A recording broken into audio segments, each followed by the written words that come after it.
What is going on, guys? I am so sorry. I actually did another video which I'm going to release at the end. So when this video drops, an hour or so afterwards, an actual video I prepared for today is going to drop. So I do apologize, but I was called into work to help out. And then, of course, the day that I get called into work, I come in early. That is the day that they decide to drop this variety pack. So I feel terrible, but I'm coming in late, but hopefully that won't matter too much, and we get to check out all these cards together. I'm just here we go, I guess. Now what happens? Can I just click these and then cycle? Okay, I can. So boom, starting off fresh. This is a Vandal City card, Condense. Pick a follower, create a 1-cost copy of it in hand, and set its stats to 1/1. That is broken. Wait, so pick a follower. Now I'm curious of, it says, I'd have to see if that's a I feel like manifest a follower makes more sense to me. But if it's a follower I have in my hand, that would be crazy. There has to be some type of way to seriously to condense this, like the pool of the characters. Because let's just say I go Mirror Mage and I make Mirror Mage a 1-cost copy of it, and it's a 1/1, but it has value. This is obviously really good for engine cards. Any card that's within an engine that has an engine attached to it, to play it for 1 cost is going to be great. Or cards that have really good summon effects. Because keep in mind, when a card is reduced like its costs, most of the time cost reductions are like by round or something like that, right? But if you were to recall it, a lot of times that cost kind of like sticks. So, or at least it does for like attached stuff. So I don't know, maybe getting an attached unit that's 1 cost or has a bunch of keywords or something like that might be pretty good. And it doesn't say 1 cost for the round, so it just stays that way. So this card is obviously dumb strong. It just depends on how pick a follower comes out. If it has to be a thing that's already on the field, that's decent, because then it would allow like non-strong cards to do that, like something.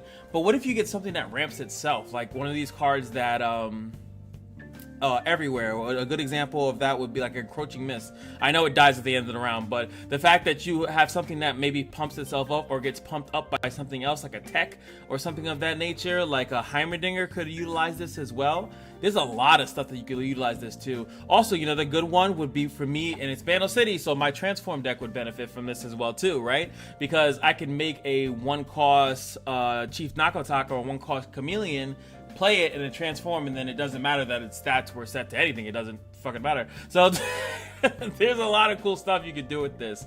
But it really depends on how the pick a follower thing comes out. Maybe there's a tweet about it. Next up, Blowback. Deal 1 to an enemy and the enemy nexus for 4 mana. Discard up to 2 cards to increase the damage by 1 for each card discarded. So it's a 4-cost. Deal 1 to an enemy and the enemy nexus, right? And you could discard up to 2 cards. This is PNZ discard. So this is really good for Jinx, obviously. And you're dealing damage to the nexus and the enemy. And I think since it's either or, I feel like if the enemy gets removed, let's say if you recall the enemy, I'm pretty sure the nexus damage still goes. And you can't recall the nexus, so you should be fine on that. This is a fantastic card, I think. It's a beautiful card. This would make me believe that they're possibly rotating Get Excited. That's what this would pretty much would tell me, because you can make it up to that, but it's a 4-cost. It costs a little bit more, plus it has a ramp. But obviously, the cool part about it is that if you have other things to ramp it up, like the stupidity of Mischievous Mirai, you could be dealing crazy amounts of damage with this card, or if there is just 1 keg or so out there, or even the Funsmith, this card can get out of control really quickly. And also, obviously, if I keep reading on further, if there are more discard synergies, which they don't really have, they don't bring in too much of it, but there's more discard synergies, you're going to be dealing with a lot of crazy crap if this card gets a little out of control. But it's a decent card, I'd say. Nothing too crazy to write home about. Next up, Pack Attack. We got Shurima. Pack Attack. Start a free attack with an exact ephemeral copy of each cat ally. That means nothing until I see something that has to do with cat. Of each cat ally. So I don't know what that means, but what I could assume that it means is that there's going to be cats. And if this has, I wonder what Shuriman champion, and I'm assuming Kaiser just right off the bat. You guys will see later on if I'm right or wrong, but I'm assuming there's going to be something with cats, and if they have a bunch of different keywords, that's going to allow Kaiser to strive. And then starting free attacks with them could be something cool with that too. Or if you can make a random card a cat. Give it a, because these are like not, these like mini types, kind of like how there's Lurker and there's what is it, Poro, stuff like that. So we'll see what cats are, but we'll have to come back to that, I guess. Then we have Demacia, Altar of Unity, landmark. They have so many landmarks. When I'm summoned, draw a unit. When you summon an ally, grow its stat equal to its cost. That is fucking strong. That's kind of strong. Reason being, obviously, because a lot of times summoning an ally has nothing to do with its cost, right? So it does make me wonder though. Like, let's say if I do the Energizer Bunny, right? Plaza Guardian. I don't know why that Energizer Bunny came to mind, but if Plaza Guardian originally is a, hold on, I could actually pull it up myself, right? Going into PNZ. Like going all the way down to the depths. Like these cards, I cost one less for each time. Like, is it the cost, its original cost, or is it like the cost when you play it? I mean, that counts for just these cards. Even what is the other one? The Bandle City one too, that has a high cost. The Band of Gunners, I think it is. 6 cost, 5 cost. This one, yeah, I cost one less for each multi-regional. Like, does it count this cost or the cost it is when you play it, right? But even still, summon an ally, grow stats, and this is it doesn't have a countdown or anything like that. So this is really good for, I think you'll see this in like a, I mean, that's 2 landmarks kind of doing a lot of stuff, but let's say you put this in a altar deck, right? Sorry, Vault of Helia is what I meant to say. I don't know why I say altar again, but Vault of Helia, right? So you do Vaults of Helia, and you know, cards keep coming summon, they're having crazy stats. And also you could run like a Bard deck, right? Because Bard, oh god, Jesus, I just thought about it. Portals. Yeah, Demacia, that's the end of it. Boom, there goes my deck. Top tier deck. You heard it here first, and I gotta watch other people's videos, but I would call that you drop this down, you play a portal deck, and you literally have things come out of the portal that are getting +3. Grow its stats to equal its cost. And yeah, no. I don't give a fuck how broken it is. Listen to me. You hear the curse words coming out of my mouth? I don't give a fuck. I'm playing Altar of Unity in Nora, unless she gets rotated, and I'm playing both of that and with portals, and I'm just gonna win because you just win with that. Because portals, you could play this and the portal can come out. It doesn't even matter. And then a 3-drop comes out and it literally gets +3/+3. Or, but then again, sorry, it doesn't get +3/+3, right? I'm getting a little too hype. It becomes a 3/3, is what it's saying. But even that's still strong. Like, imagine getting, or let's say you play with Shadow Owls. You play the Rekindler. The Rekindler becomes a 7/7. Like, a 7/7 that summons another card that then gets its cost. Like, it screws over certain units, but it benefits I feel like it benefits way more units. This is a strong ass card. And you also get a free unit when summoned. When I'm summoned, draw a card. So you could even like Talia duplicate this or something like that. I feel like there's a lot of cool cards that will definitely benefit it, but it's gonna benefit cards that summon other cards, which I feel like Shadow Owls once again has a lot of that. Especially you have stuff like even Evelyn, right? The Husk.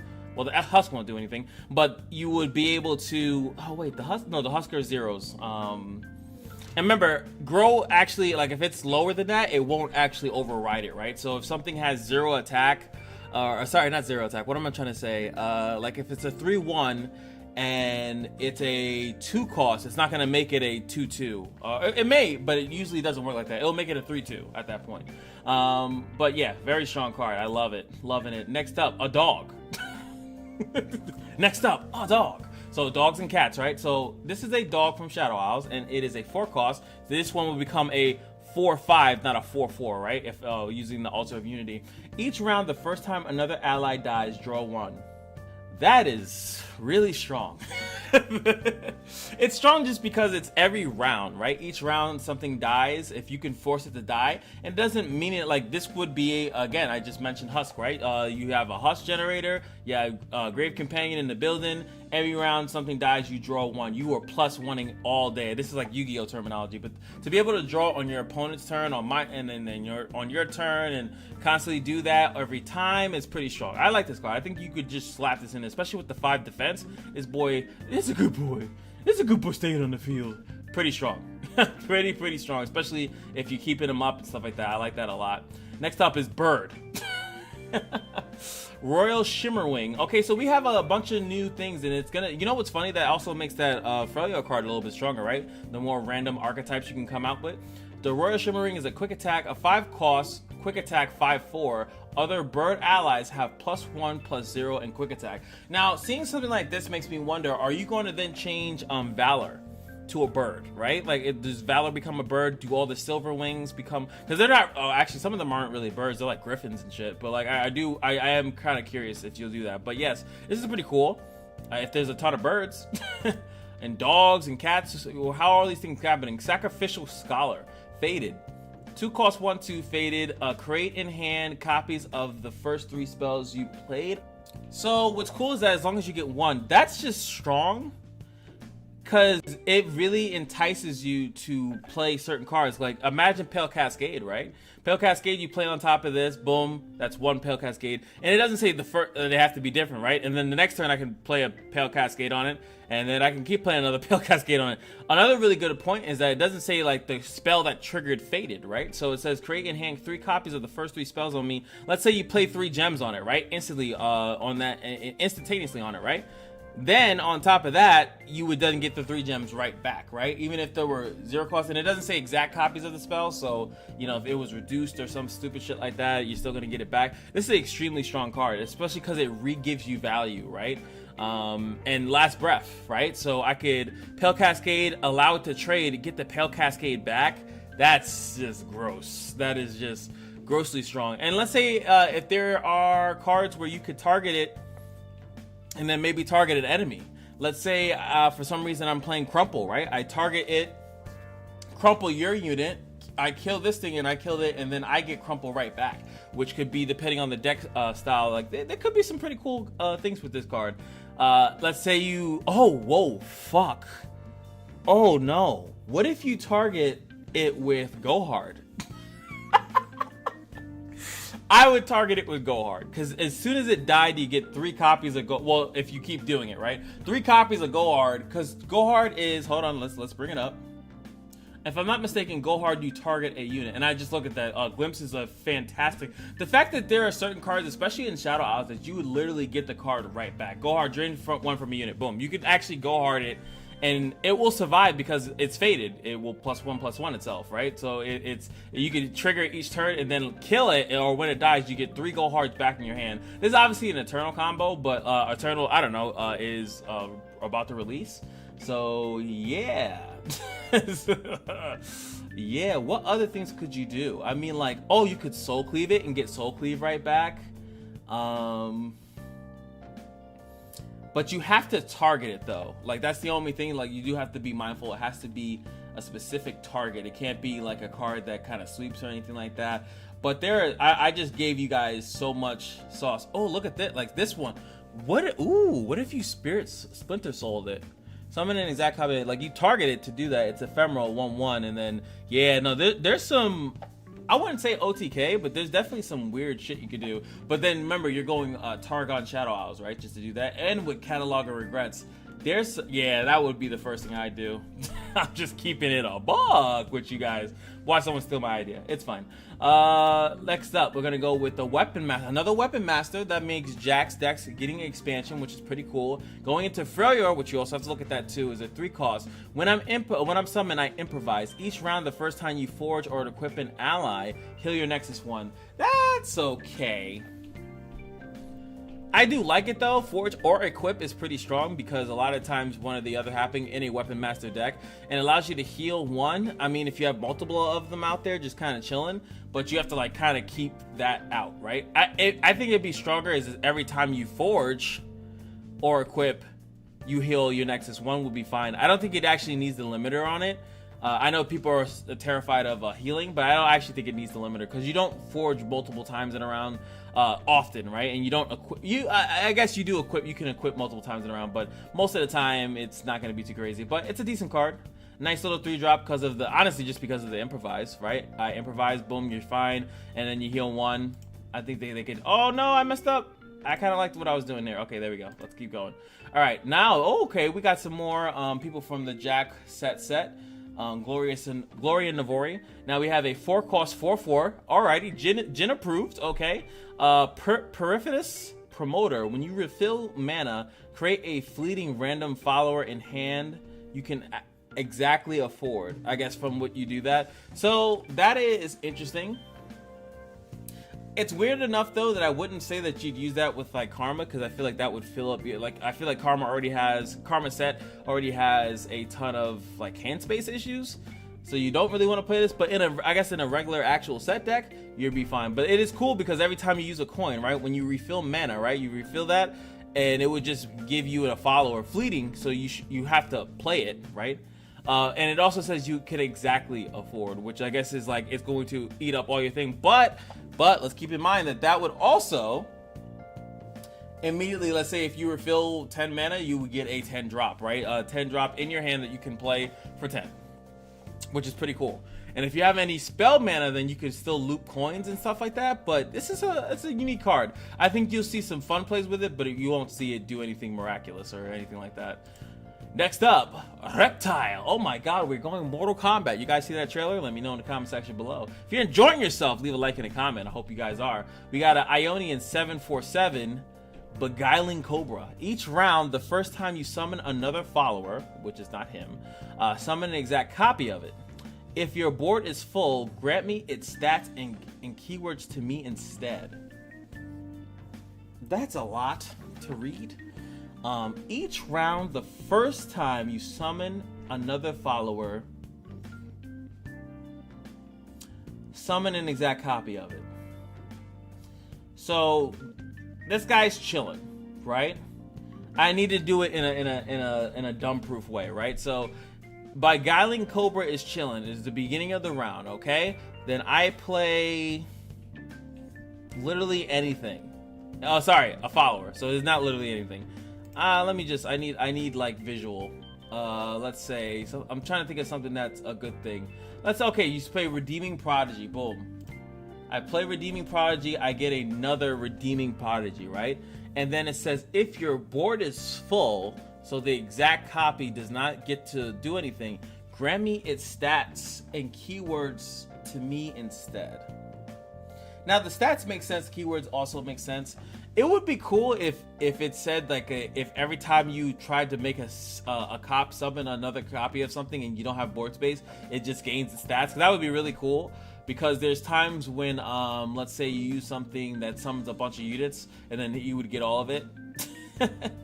So I do wonder if it only counts for the first time you summon another follower. I wonder if that would count even if it, like I'd be interested. I mean, at the end of the day, the card's okay. I don't think it's like groundbreaking or anything like that, but it is interesting that like when your board is full, it's the first time we've seen something that gains benefits off the board being full, right? So like I like to see it in action, but I think it's okay at best.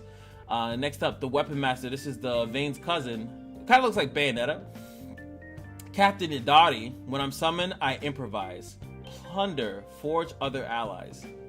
Okay, so we have a Weapon Master with the plunder keyword in Noxus, so you could theoretically multi-forge if you are running that stuff that allows you to plunder. But it's a Weapon Master, so Jax can use it, right? So that's pretty cool.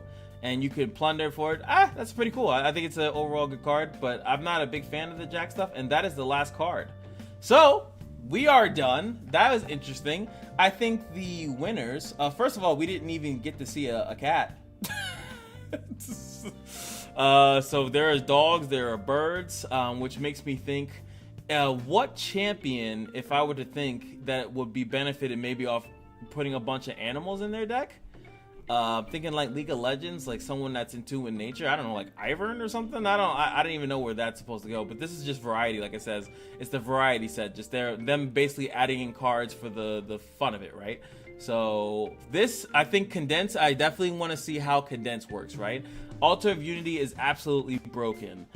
Sacrificial Scholar, I think, is broken because I'm curious to see if anyone else is thinking of it, but I do think in internal format with Go Hard, I do think that you could really abuse that. And the fact that you don't have to interact with your opponent at all the entire time if you're doing it, you'll still heal your Nexus. And if you actually do need to use the Go Hard on the opponent, you can, but if you just pop it on him, it's fine. And then you can still use him to block, and then you'll get all those Go Hards back in your hand. I really think that that's really strong.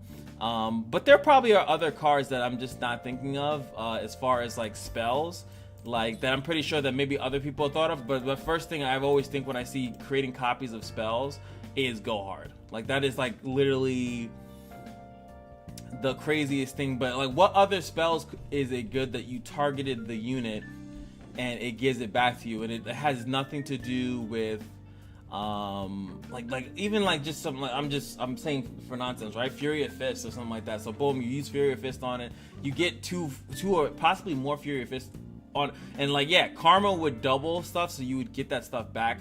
But then Karma and with Karma Targon, I don't feel like there's no crazy OTK stuff like that. I'm looking for something that is crazy. Oh yeah, Wuju style, there we go. Getting your Wuju styles back, getting certain cards back that will give you more value, or like I said, health potion, that's pretty good. Getting health potion, but like I can't really like, I guess I can't like think in my mind like all the thing like Pale Cascade. I already said that would be really good. Yeah, there we go. Guiding Touch. I know there's some stuff. Gifts of Beyond. Obviously, just the weapons, because that's already in Targon, right? Aphelios. Getting certain weapons magically back to your hand after you pump the ever-loving hell out of that unit would be kind of crazy, right? Mikhail's is good to get it multiple, but it only, remember, you're only getting that back when the unit dies, right? So maybe that's what, again, why I think Shadow Owls would be really strong, because you're gonna buff this card really crazy, like, right? You definitely will eventually want to kill it, and some of these regions don't have ways to, you know, actually kill it. So yeah, but that doesn't. But yeah, so that would be my first thing. Nice card to have. Bird thing. We need to see more birds. This one's a decent card to add into the Weapon Master. These two Weapon Masters, cool. Reptile. Need to see how it works, really. To see, like, grant me its keywords. Like, basically, you lose a unit and then this unit gets bigger. But what unit are you summoning outside of, like, I don't know, like Void Gate, to with a point where it's like, oh, I got its stats and its keywords, like, I guess, like, it really depends on what thing, or honestly, like, maybe Bard, but then you just have one big thing and eventually you need to kill something with like Overwhelm, or it's like, how do you end the game, I guess, with that card? You need to have a specific deck, I feel like. Condense, great. Blowback's good, but makes me think Get Excited is getting rotated. This, we need to see them kitties. Yeah, Altar Unity and Condense. Altar Unity, Condense, Sacrificial Scholar are definitely the three favorites for me. Let me know what you guys are. What are your guys' picks? What do you think is absolutely busted? What are you looking forward to? What are you thinking that it's leading to? I do think that there's something to do with these animals, like this, the fact that reptile, bird, dog, cat, you know, that to me that's leading into some type of champion that's going to deal with like multiple animals. I just can't think in my head of a champion that deals with that, right? Like what character is, I know there's definitely not a character that like summons animals and like different types of animals or something like that. Like I don't know. I feel like I'm drawing a huge blank and someone's gonna be like, this one, you idiot. But hey, hope you guys enjoyed. Like I said, also there's going to be a full gameplay video. It's gonna be super spicy. Altar of Blood with it's Altar of Blood deck, pretty much. That's all I'm gonna tell you. And you know, you guys know I love that. It's I love that card. Anyway, I'm out. Peace.